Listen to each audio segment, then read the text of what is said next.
Guys, ഇന്നൊരു periods day in my life ആണ് കേട്ടോ. എൻ്റെ ഉണ്ടായിരുന്ന പാഡ് കഴിഞ്ഞിട്ടുണ്ടായി, അതുകൊണ്ട് രാവിലെ തന്നെ പോയിട്ട് അത് വാങ്ങി. അത് കഴിഞ്ഞ് ഞാൻ പല്ല് തേച്ച് മുഖം കഴുകി. വേദന കുറയാൻ വേണ്ടിയിട്ട് ഉലുവെള്ളം കുടിക്കുന്നത് നല്ലതാന്ന് കേട്ടിട്ടുണ്ട്. സോ അതുണ്ടാക്കി കുടിച്ചു.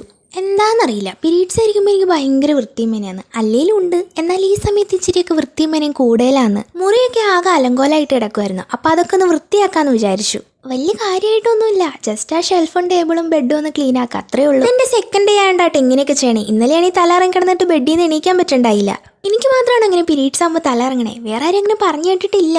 ഇനിയിപ്പോൾ അങ്ങനെ ആരെങ്കിലും ഉണ്ടെങ്കിൽ ഒന്ന് പറയണേ. കുറച്ച് നാൾ മുന്നേ ചെയ്ത പേപ്പർ ഫ്ലവേഴ്സ് ആയിരുന്നു കേട്ടോ അവിടെ ഒട്ടിച്ച് വെച്ചിട്ടുണ്ടായിരുന്നേ. അതാണ് ഈ പകുതി പറഞ്ഞും പോയി. അതെടുത്ത് മാറ്റിയപ്പോൾ തന്നെ ഷെൽഫ് പകുതി ക്ലീൻ ആയി. ഇത് ഞാൻ നേരത്തെ ചെയ്ത ക്രാഫ്റ്റ് ആയിരുന്നു, എന്നിട്ട് അത് കടുവയ്ക്ക് റീത്തായിട്ട് വെച്ചു കൊടുക്കുകയും ചെയ്തു. അങ്ങനെ ഷെൽഫിൻ്റെ പണി കഴിഞ്ഞ് ടേബിൾ ഒതുക്കാൻ പോയി. ഇവിടെ പിന്നെ പ്രത്യേകിച്ച് പണിയൊന്നുമില്ല. പണ്ടത്തെ പേപ്പറൊക്കെ മാറ്റിയിട്ട് പുതിയ പേപ്പർ ഇടുക, സാധനങ്ങളൊക്കെ അതുപോലെ തന്നെ എടുത്ത് വെക്കുക, അത്ര തന്നെ. ആ പണിയും പെട്ടെന്ന് കഴിഞ്ഞു. പിന്നെ ഞാൻ ബെഡ്ഷീറ്റൊക്കെ ജസ്റ്റ് കുടഞ്ഞിട്ട് വിരിച്ചു. അപ്പോൾ ഇതാണ് കേട്ടോ റൂമിൻ്റെ ഫൈനൽ ലുക്ക്. ക്ലീൻ ആക്കി കഴിഞ്ഞിട്ടോ ഞാൻ പോയി ഫുഡ് കഴിച്ചേ. അത് കഴിഞ്ഞ് ഞാൻ കുറച്ചു നേരം പോയി കിടന്നു. പിന്നെ ഉച്ചയ്ക്ക് ഫുഡ് കഴിക്കാനാണ് എണീക്കുന്നത്. അങ്ങനെ ഉച്ചത്തെ ഫുഡും കഴിച്ചു ഞാൻ എൻ്റെ മെയിൻ പരിപാടിയിലേക്ക് കിടന്നു. എന്താ സ്ക്രോളിങ്, അല്ലാണ്ട് എന്ത്. ഇത് കുറേ ദിവസം മുന്നേ ഇറങ്ങിയ വീഡിയോ ആണ്, കാണുന്നുണ്ടായി. പക്ഷെ ഇപ്പോഴാണ് ടൈം കിട്ടുന്നത്. അത് കണ്ടു കഴിഞ്ഞപ്പോഴത്തേനും പുറത്ത് നല്ല മഴ. പിന്നെ അത് നോക്കിക്കൊണ്ടിരുന്നു. മഴയൊന്ന് കുറഞ്ഞപ്പോഴത്തേനും ഞാൻ പോയി കുളിച്ചു. മഴ കഴിഞ്ഞിട്ട് കുളിക്കാൻ എനിക്ക് ഭയങ്കര ഇഷ്ടം. വെള്ളത്തിനൊക്കെ നല്ല തണുപ്പായിരിക്കും. ദെൻ ഞാൻ സ്കിൻ കെയർ ഒക്കെ ചെയ്തു. ഇനി ഞാൻ ഒന്ന് പോയി ഉറങ്ങട്ടെ. അപ്പോൾ അത്രേ ഉള്ളൂ ഇന്നത്തെ വീഡിയോ. ബൈ.